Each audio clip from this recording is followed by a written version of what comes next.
తమ్ముడు మరి ఏం చేస్తున్నావు ఈరోజు? ఏమైనా ఛాలెంజ్ ఉందా లేదా? ఏం లేనే ఖాళీగా కూర్చున్నా ఎక్కడ టైం పాస్ కావాలి. మరి ఏదైనా ఛాలెంజ్ చేస్తే బాగుంటుంది తమ్ముడు, మన సబ్స్క్రైబర్స్ కోసం. చేద్దామన్నా, వాళ్ళ కోసం అని ఖచ్చితంగా చేద్దామన్నా. ఏం చేస్తావు తమ్ముడు? మిస్టర్ మీరేం చేయమంటే అది చేస్తా. డిప్స్ కొడతావా? డిప్సా కొట్టగలుగుతాం. అవునా నిజమా? కొడతావు తమ్మి, ఎన్ని కొడతావు? 50 కొడతావా? 100 కొడితే నీకు ఎవరో ప్రాబ్లమా? అవునా? 100 కొడితే నీకు ఎవరో ప్రాబ్లమా?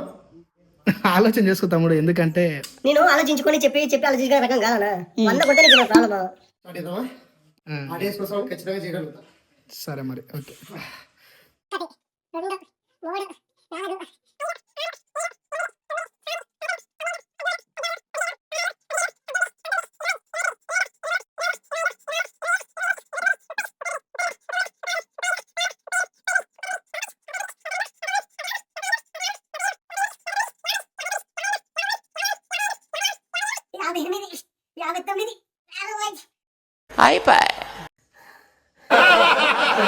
ఏమై తమ్ముడు, నువ్వు అన్నది ఏంది, నువ్వు చేసేది ఏంది? నాకు అర్థమైంది. దగ్గర చూడు ఒకసారి.